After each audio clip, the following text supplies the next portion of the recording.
नहमदुहु व नस्तईनुहु व नस्तगफिरुहु व नूमिनु बिही व नतवक्कलु अलैहि व नऊज़ु बिल्लाहि मिन शुरूरि अंफुसिना व मिन सय्यिआति अमालिना मैं यहदिहिल्लाहु फला मुदिल्ल लहु व मन युद्लिल फला हादिय लहु व नशहदु अन ला इलाहा इल्लल्लाहु वहदहु ला शरीक लहु व नशहदु अन्न सय्यदना व नबियना व मौलाना मुहम्मदन अब्दुहु व रसूलुहु अरसलहु बिल हक़्क़ि बशीरन व नज़ीरा व दाइयन इलल्लाहि बिइज़्निहि व सिराजम मुनीरा सल्लल्लाहु अला सय्यदना मुहम्मदिन व आलिहिल अबरार व अस्हाबिहिल अख़यार व अज़वाजिहि तय्यिबात ताहिरात उसीकुम इबादल्लाह व इय्याया अव्वलन बितक़वल्लाहि अम्मा बाद फ़अऊज़ु बिल्लाहि मिनश शैतानिर रजीम बिस्मिल्लाहिर रहमानिर रहीम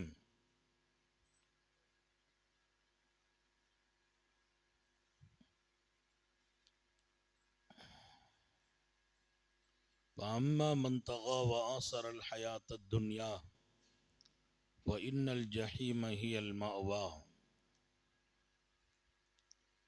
सदक़ल्लाहु मौलानल अज़ीम वक़ाल नबियुल्लाहि सय्यदुल बशर मुहम्मदुन रसूलुल्लाहि सल्लल्लाहु अलैहि वसल्लम इत्तक़ुन नार वलौ बिशिक़्क़ि तमरा सदक़ नबियुल्लाहि सल्लल्लाहु अलैहि वसल्लम எல்லாம் வல்ல அல்லாஹுவின் அன்பும் மேலான கருணையும் நமக்கெல்லாம் வந்து சேரட்டுமாக. நமது உயிரினும் மேலான கண்மணி நபிகள் நாயகம் ஸல்லல்லாஹு அலைஹி வஸல்லம் அவர்களின் அன்பையும் ஷஃபாஅத்தையும் பெறுவதற்கு அல்லாஹ் நம் எல்லோருக்கும் தௌஃபீக் செய்வானாக. வல்லா ரஹ்மான் நமக்கும் நம்முடைய பெற்றோர் மனைவி மக்கள் குடும்பத்தார் யாவருக்கும் உயிருள்ள வரையிலும் உடல் சுகத்தை நசீபாக்கி தருவானாக. மருத்துவமனை கஷ்டம் அதன் சிரமம் செலவுகளிலிருந்து நிரந்தரமான பாதுகாப்பை அல்லாஹ் நம் எல்லோருக்கும் கொடுத்தருள் புரிவானாக. வானம் பூமியினுடைய ஆபத்துகளை விட்டும் முசீபத்துகளை விட்டும் கெட்ட முடிவுகளை விட்டும் நம்மையும் நம் குடும்பத்தையும் பாதுகாத்து அருள் புரிவானாக. அவனுடைய படைப்புகளின் தீங்குகள் அனைத்திலிருந்தும் நம்மையும் நம் சமூகத்தையும் காத்தருள் புரிவானாக. அல்லாஹுவின் மகத்தான பேரருளால் புனிதம் நிறைந்த ரமலான், அதிலே பாக்கியமான ஜும்மா, நிறைவு பத்தான பாகம் எல்லாமே ரொம்ப பரக்கத்தான நேரமாக அமைந்திருக்கிறது. ரமலானின் கடைசி 10க்கென்று ஒரு தனி சிறப்பு இருக்கிறது. ரமலானிலே ஜும்மாவுக்கென்று மகத்தான அருள். ஆக எல்லாவற்றையும் இணைந்து கொடுக்கிற ஒரு நல்ல நிகழ்வுதான் இந்த ஜும்மா. அல்லாஹ் இதில் அனைத்து பரக்கத்தையும் நாமும் இந்த சமூகமும் நமது குடும்பமும் அடைய செய்வானாக. அவன் பேரருள் உடையவன்.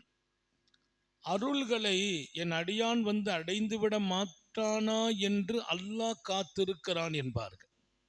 அருளை என் அடியான் அடைய மாட்டானா? அருள் வச்சிருக்கிறான் அவன் கையில, நம்ம அடையணும். நாம் அடையணுங்கிறத அல்லாஹ்வுடைய எதிர்பார்ப்பு இருக்கிறது என்கிறார்கள். அதிலும் குறிப்பாக இந்த நாட்கள் நரக விடுதலை பெறுகிற நாள். ஒவ்வொரு இரவிலும் ரமலானிலே பல்லாயிரம் பேர்களுக்கு அல்லாஹ் நரக விடுதலை வழங்குகிறார்.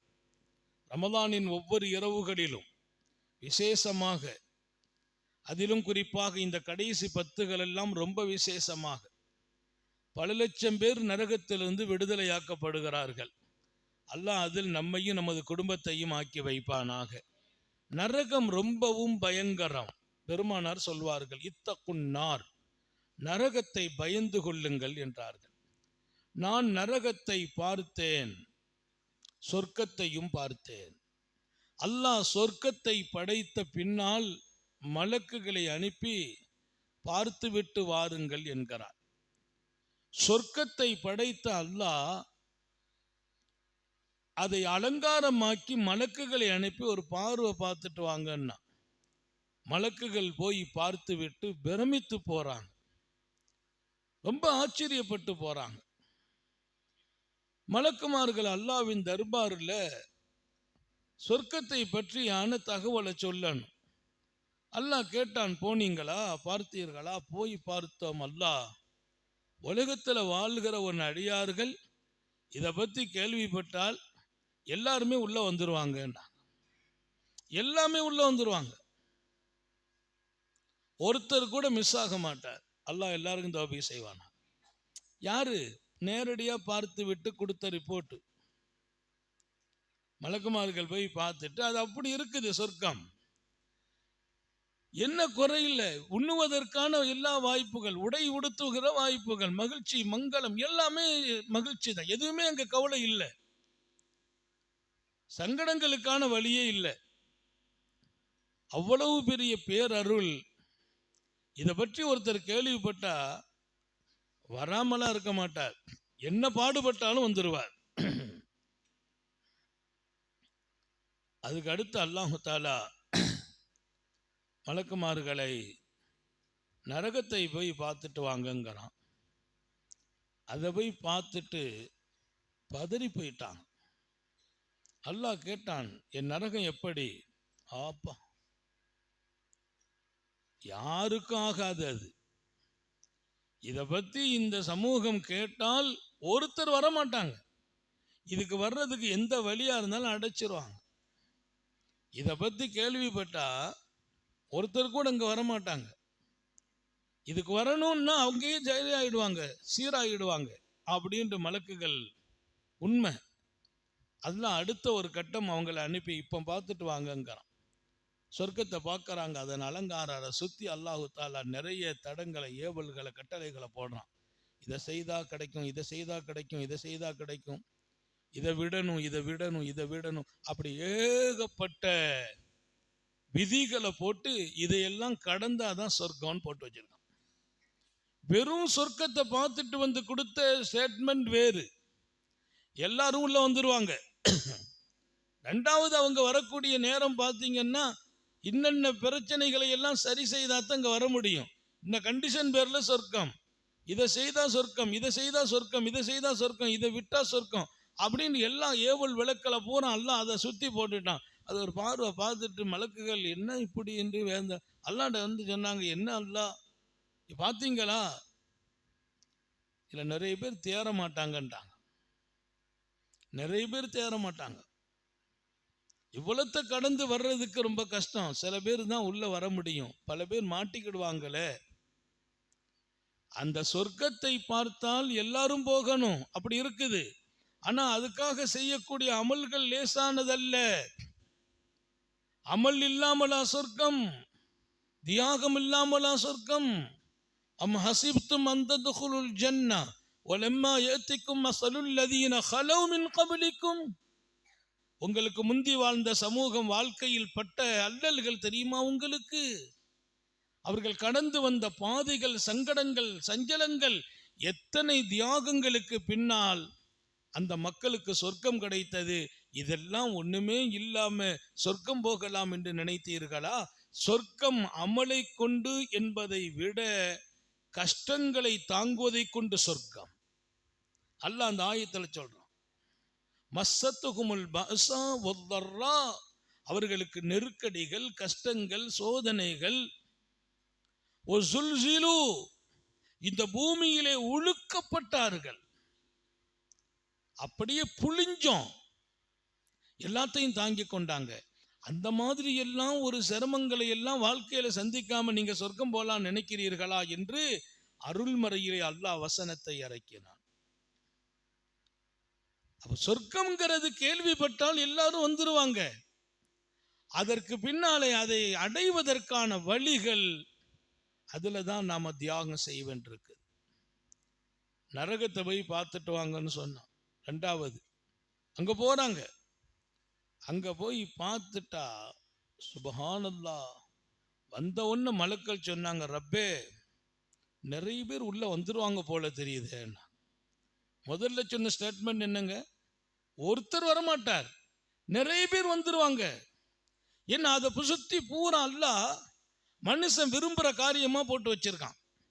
ஆபாசமாக நடந்தால் அங்கே வந்துடலாம், விபச்சாரம் செய்தால் அங்கே வந்துடலாம், திருடுனா வந்துடலாம், வட்டி வாங்கினா வந்துடலாம், ஹராம செய்தா வந்துடலாம், மற்றவனுக்கு மோசடி செய்தா வந்துடலாம். இதெல்லாம் செய்தா இதுதான் தப்பான வாழ்க்கை, தப்பான பார்வை, தப்பான பேச்சு, தப்பான செயல், தப்பான வியாபாரம், தப்பான நடவடிக்கை, தப்பான குடும்பம், இது எல்லாம் இதுக்கெல்லாம் இதுதான் கூலி அப்படின்னு எழுதி வச்சிருக்காங்க, போட்டிருக்காங்க, சுத்தி போட்டுட்டான். அல்ல பார்த்துட்டு சொன்னாங்க, நிறைய பேர் இங்க வந்துருவாங்க போல தெரியுதுன்னா. தீனுடைய பிரகாசம் நாட்டில் இவ்வளவு விரிந்திருக்கிற பின்னாலும் இன்னும் பாவங்கள் குறைந்ததா என்று கேட்கிறேன். விபச்சாரங்கள் பகிரங்கமாக நடக்கிறதா இல்லையா? வட்டி துணிஞ்சு வாங்குகிறார்களா இல்லையா? ஹராமை துணிஞ்சு செய்கிறார்களா இல்லையா? ஏமாற்றுவதும் மோசடியும் துணிந்து நடக்கிறதா இல்லையா? திருடுபவர்கள் திருடிக் கொண்டுதான் இருக்கிறார்கள். மதுபானத்தின் அடிமைகள் போதைக்கு அடிமைப்பட்டு கொண்டுதான் இருக்கிறார்கள். நாட்டிலே நடக்கிற கொள்ளைகளும் கொலைகளும் இன்னும் குறைந்தபாடில்லை. எது இல்லை?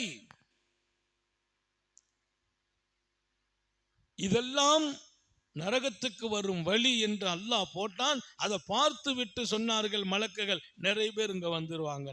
அல்லாஹ் நம்ம எல்லாரையும் பாதுகாப்பானாக. நம்ம அதுல இருந்தா ரிலீஃப் ஆயிரணும். நம்ம லைஃபை சுத்தமாக்கி வச்சிடணும். எப்படி ட்ரெஸ்ஸு சுத்தமா இருக்கணும்னு நினைக்கிறோம், உடல் சுத்தமா இருக்கணும்னு நினைக்கிறோம், ஏன் உள்ள மட்டும் சுத்தமாகணும்னு நினைக்கிறது இல்லை? உள்ளம் சுத்தமானா விபச்சாரம் நடக்காது, வட்டி நடக்காது, ஹராம் நடக்காது, ஏமாத்து நடக்காது, மோசடி நடக்காது, அல்லாஹ்வுக்கு மாத்தமே நடக்காது. எப்போ உள்ளம் சுத்தமாகணும். உடை சுத்தத்தை விரும்பும் நண்பர்களே,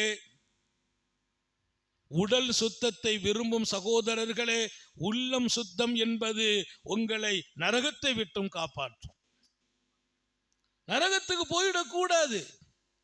உள்ளம்தான் பரிசுத்தம் அடைந்தால் அந்த உள்ளம் பாவத்தை வெறுக்க ஆரம்பிக்கும். இன்னைக்கெல்லாம் நிறைய பேர்களை கட்டுப்படுத்த முடியல. போதைக்கு ஒரு பெரிய கூட்டம் அடிமைப்பட்டு கொண்டிருக்கிறார்கள். இளைஞர்கள், வாலிபர்கள், சின்ன வயது 15 வயசு 14 வயசுல இருந்து ஒரு பெரிய கூட்டம். நல்ல நாட்கள், பெருநாளுடைய இரவுகள் எல்லாம் அவர்களுக்கு போதையில் தான் எங்கோ அறிவை மங்க வைக்கிறார்கள். மது கடைகள் எங்கும் திறந்திருக்கிறது. யார் பாதுகாப்பது நமது பிள்ளைகளை, சமூகத்தை? அப்ப எல்லா வகையான தவறுகளுக்கான வழிகள் இருக்கிறது. இந்த வழிகளை விட்டும் மனிதன் மாறுவதற்கு அவன் மனம் திருந்த வேண்டும். மனம் திருந்தினால் அவன் வெற்றி பெறுகிறான். மனம் தூய்மையாக்கியவர்கள் வெற்றி பெற்றார்கள் என்று அல்லாஹ் டிக்ளேர் பண்ணான் திருக்குரானிலே. மன தூய்மையாக்கியவர்கள் வெற்றி பெற்றார்கள். மனசை தூய்மையாக்கணும். பாவத்தின் மீது வெறுப்பை உண்டாக்கி கொள்ள வேண்டும். எவ்வளவு காலம் நம்ம இருப்போம்னு யாருக்காவது தெரியுமா? ஒரு 2 நாளைக்கு முன்னால நம்ம பக்கத்தில் இந்த பகுதியில் ஒரு வாலிபர் காரணமே இல்லை, ஏதோ ஒரு சின்ன வியாதி, ஒப்பாத்தாயிட்டார். நினைச்சு கூட பார்த்துருக்க மாட்டோம். மௌத்துக்கு என்ன காரணம்? மௌத்துக்கு என்ன காரணங்கிறேன். ப்ரெஷர் கூடி மௌத்தா போனால் ப்ரெஷர் கூடிட்டும்போம், ஹார்ட் அட்டாக்கும்போம், ஒன்றுமே இல்லை மௌத்தா போயிட்டார், ஒன்றுமே இல்லை, சைலண்ட் அட்டாக்கு, எதையாவது ஒன்று சொல்லி தப்பிக்கிறோம், அவ்வளோதான். மௌத்துக்கு காரணம் கிடையாது, மௌத்துக்கு காரணம் இல்லை. மௌத்து வர்றதுக்கு முந்தி நரக பாதுகாப்பை பெற்றுக்கணும், நரக பாதுகாப்பை பெறணும், அவ்வளோதான். இப்ப நாம என்ன, நம்முடைய நோக்கம் ஒண்ணுதான், ஒருத்தர் நரகம் போயிடக்கூடாது. அல்லாஹ் எல்லாரையும் பாதுகாப்பானா. உங்க பிள்ளைங்களை நீங்க கவனம் வைங்க, உங்க மனைவியின் மீது கவனம் வைங்க, உங்க குடும்பத்தின் மீது கவனம் வைங்க. அவங்க நரகத்துக்கு போயிடக்கூடாது. நம்ம சொர்க்கத்துக்கு போய் அவங்க நரகத்துக்கு போனா மனசு தாங்காதே. நம்ம குடும்பம் நரகத்துக்கு போக கூடாது.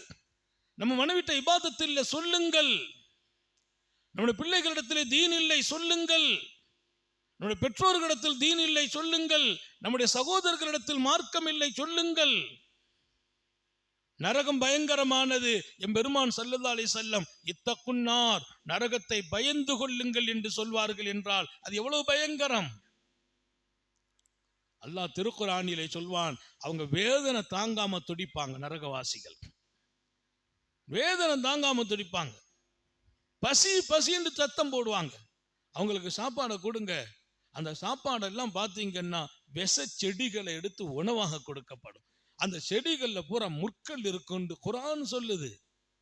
வேற செய்தியா இருந்தா ஏதோ பயங்காட்டுறதுக்கு சொல்றாங்கங்களாம். அல்லாஹ் திருக்குர்ஆனில சொன்னதாச்சே, நடந்தே தீருமே. கல் செடிங்கிறான், கள்ளிச்செடி, முள் நிறைந்தது. அப்படியே உள்ள போய் பசி பாருங்க, ஆடு மாடு சாப்பிட்ற மாதிரி அள்ளி அள்ளி உள்ள போடுவாங்க. அவங்க சாப்பிட்டா அது பூரா போய் தொண்டையை கிழிச்சுக்கிடும். பாதி உள்ள போகும், பாதி வெளியில வரும், பாதி தொண்டையை கிழிச்சு முள்ளு அங்கங்க குத்திரும். அந்த பசியில முள்ளெல்லாம் பார்க்க மாட்டாங்க, அங்கங்க குத்தி தொண்டையில நின்று விக்கி கொண்டு இருக்கும். அவங்களுக்கு ஒரு மனசு பதறும், ஏதாவது தண்ணி குடிச்சா சரியா வந்துருமே. உடனே சத்தம் போடுவாங்க மலக்குகள்கிட்ட, குடிக்க தண்ணி கொடுங்க, விக்கலா இருக்குது, தொண்டையில சாப்பாடு நிக்குது. மலக்குகள் தண்ணிக்கு கட்டளை இடுவாங்க அல்லாட்ட. அல்லாஹ் சொல்வான், ஓ சொக்குமா அன் ஹமீமன் வகத்தா ஆகும். அப்போ அவங்களுக்கு தண்ணி கொடுக்கப்படும். தண்ணி என்ன தண்ணி? அந்த தண்ணியை குடிச்ச உடனே அவங்க குடல் எல்லாம் துண்டு துண்டாகி பின்வழியா கீழே விழுந்துரும். அது தண்ணி அல்ல, வெந்நீர். ஹமீம்ங்கிறான் அல்லாஹ். ஹமீம்னா என்ன? கடுமையாக கொதிக்க வைக்கப்பட்ட நீர். கடும் சூடு. லேசான சூடை குடிச்சிட்டாலே அப்படியே நாக்கு பொத்து போயிருது. அளவலா இடந்த இந்த பக்கம் ரெண்டு பக்கமும் அளவு பொத்து போயிருது. மிக கடுமையான சூடு. அது இன்னொரு ஹதீஸ்ல எண்ணெய் மண்டி இருக்கு பாருங்க, கடைசியா எண்ணெய் சூடு காட்டி அந்த எண்ணெயினுடைய கடைசி பாகம் இருக்கு பாருங்க, அதெல்லாம் காலில் பட்டா காலை விதாயிடும். அவ்வளவு கடுமையான சூடு காட்டப்பட்ட தண்ணீரை கொடுக்கப்படும்.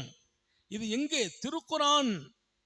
ஹமீமன் வசுகு மாஅன் ஹமீமன் ஃபகத்தமாகும். அது போய் குடல் துண்டு துண்டாயிடுமா. உள்ள போன உடனே குடல் துண்டாயிடும். இன்னொரு இடம் என்ன, அந்த தண்ணியை கொண்டு வந்து வெந்நீரை அப்படியே கோப்பையில கொண்டு வந்து அந்த தாகத்துல துடிக்கிற போது அப்படியே தூக்குவாங்கல்ல, அந்த இதுல ஆவி பறக்கும். அந்த ஆவி அவங்க முகத்தினுடைய சதைகள் கிழிஞ்சு அதுல விழுந்துருமா. அந்த சூடு, அந்த சூட்டை வர்ணிக்கிறான் அல்லாஹ். இவ்வளவு கொடூரமான அல்லாஹ் கொடூரமானவனா? அவன் அன்புள்ளவன், கருணை உள்ளவன். உங்களுக்காக நபிமார்களை அனுப்பினான். நபிமார்களுக்கு அடுத்து அவர்கள் வாரிசுகளான உலமாக்களை அனுப்பினான். இன்றைக்கு நாங்கள் நபிமார்களின் வாரிஸ். எந்த செய்தியை நபி உம்மத்தில் எச்சரிக்கையாக சொன்னார்களோ அந்த செய்தியை நாங்கள் சொல்ல வேண்டும். உலகம் முழுக்க இந்த தீனை சொல்கிற இடம் ஆலிம்களுக்கு இருக்கிறது. நபி இல்லை, நபிக்கு பின்னால் இந்த தீனின் பொறுப்பு ஆலிம்கள். உலமாக்கள் நபியின் வாரிசுகள் என்றார்கள் பெருமானார். உலமாக்களை நீங்க எப்படி பார்க்குறீங்கன்னு எனக்கு தெரியல, ஆலிம்களின் சொல்ல எப்படி எடுத்துக்கிறீங்கன்னு எனக்கு தெரியவில்லை. நாங்கள் மாநபியின் வாரிசுகள், ரசூலின் வாரிசுகளின் வார்த்தை சத்தியம். குர்ஆனை சொன்னார்கள் நபி, தன்னுடைய செய்தியை அதை எடுத்து சொல்றதுதான் ஆலிம்களுடைய வேலை. இன்னைக்கு ஆலிம்களை உருவாக்குற ஒரு பெரிய தியாகம் தான் உலகமெங்கும் அல்லாஹ் நடத்துறான். உலமாக்கள் இல்லை, பெருமானார் சொன்னாங்க கியாமத்து வந்துவிடும். உலகத்தின் அழிவு நாள் எப்போது வரும்? உலமாக்கள் மௌத்தாகுவார்கள், முட்டாள்கள் உருவாகுவார்கள், உலகம் அழியும் என்றார். நபிகள் நாயகம் ஸல்லல்லாஹு அலைஹி அல்லாஹ் உலமாக்களின் ஹயாத்திலே பரக்கத் செய்வானாக. அவங்க வாழ்வது, இந்த தீன் வாழ்வது, உலமாக்களின் மரணம் தீனுக்கு மரணம் என்றார்கள். எனவே அல்லாஹ் நம்மீது கருணை காட்டினான். அல்லாஹ் ஒன்னும் இவ்வளவா கொடூரமாக நடத்துவான், எங்களை நடத்துவேன் என்று உங்களுக்கு சொன்னான் குர்ஆனிலே. அதை சொல்லும்படி நபிக்கு சொன்னான். நபி அவர்கள் தன்னுடைய வஃபாத்தில் என் செய்தியை நீங்க சொல்லுங்கள் என்று எங்களை அமானிதமாக விட்டு சென்று இருக்கிறார்கள். ஒவ்வொரு காலத்திலும் சொல்லிக்கொண்டே இருக்கிறோம். நீங்க கேட்டுட்டு சரியா நடக்காம மீண்டும் மீண்டும் தப்பு பண்ணிட்டு நரகத்தில் போய் இவ்வளவு கொடூரமான தண்ணியை கொடுத்து குடலெல்லாம் புண்ணா போச்சே, குடல் புண்ணு இல்லை குடல் பிஞ்சு போயிடுங்கிறான் அல்லாஹ். அப்படி பிஞ்சு கீழே விழுது, இவ்வளவு கொடுமையா நடக்கிறானேன்னு அல்லாஹ்ட்ட சொல்ல முடியுமா? அல்லாஹ் சொல்லிட்டான், இதையெல்லாம் உலகத்திலேயே சொன்னேனா இல்லையா? நீ ஏன் திருந்தவில்லை?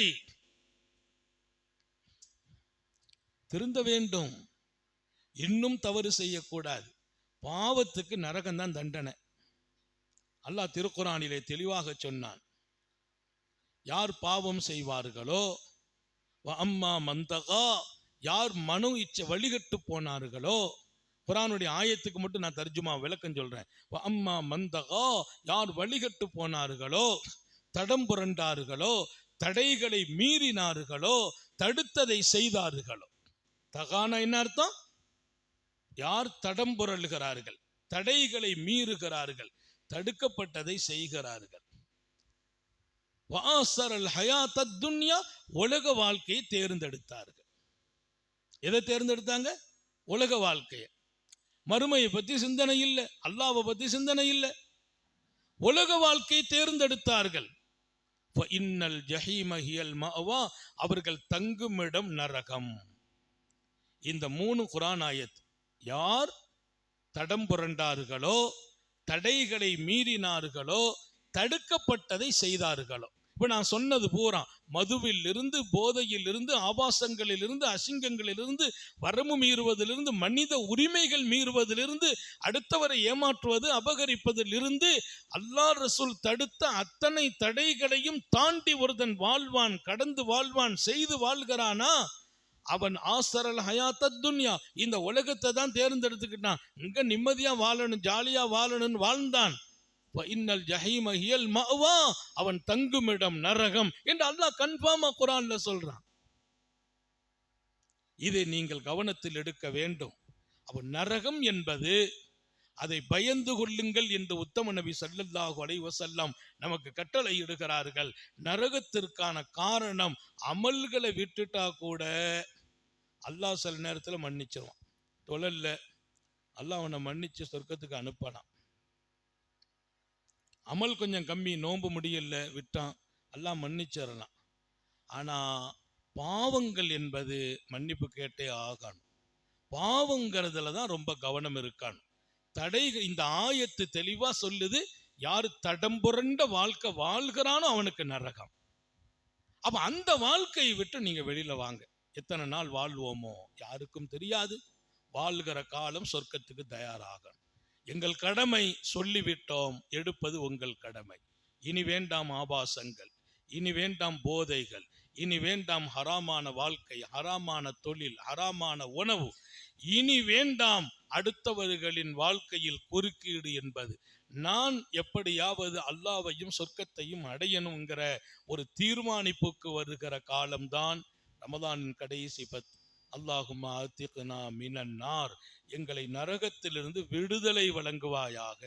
வாதுகில்னல் ஜன்னா, எங்களை சொர்க்கத்திலே நுழைய செய்வாயாக. நரகத்தை விட்டும் விடுதலை ஆகணும், சொர்க்கத்துக்கு போகணும். சொர்க்கம் அவ்வளவு விசேஷமானது, நரகம் அவ்வளவு கொடூரமானது. விசேஷத்தை விரும்ப வேண்டுமா, மகிழ்ச்சியை விரும்ப வேண்டுமா, கொடூரத்துல போய் நுழையணுமா? நீங்கள் முடிவெடுக்க வேண்டிய கடமை இருக்கிறது. எல்லாம் அல்ல அல்லாஹ் நம்மை சொர்க்கத்திற்கு தேர்ந்தெடுப்பானாக, நரகத்தை விட்டும் பாதுகாப்பானாக, நம்முடைய மனைவி மக்களையும் பாதுகாப்பானாக, நம்மை பெற்றெடுத்த பாக்கியமான தாய் தந்தையர்களை பாதுகாப்பானாக, நம்முடைய உடன்பிறப்புகளை பாதுகாப்பானாக, நாம் வளருவதற்கு யாரெல்லாம் காரணமாக இருந்தார்களோ அத்தனை பேர்களையும் நரகத்தை விட்டு மீட்டு எடுப்பானாக.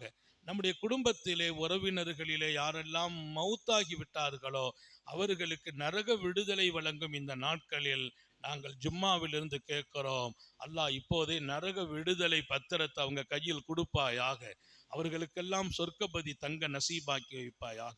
நீண்ட நெடிய நாட்கள் நோய் நொடிகள் இல்லாமல் உடல் ஆரோக்கியத்தோடு மன நிறைவோடு இன்பத்தோடு அல்லாஹுவை நின்று வணங்கி வழிபட்டு வாழும் நசீபையும் பாக்கியத்தையும் எல்லாம் அல்ல அல்லாஹ் உங்களுக்கும் எனக்கும் நம்மை ஈன்றெடுத்த தாய் தந்தையர்களுக்கும் நமது மனைவி மக்கள் உற்றார் உறவினர் யாவருக்கும் கொடுத்தருள் புரிவானாக.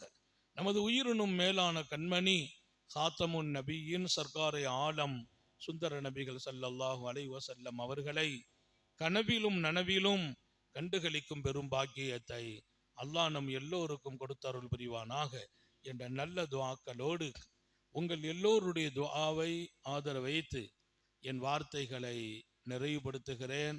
வாஹிரு தாவானா அனில் ஹம்துலில்லாஹி ரப்பில் ஆலமீன்.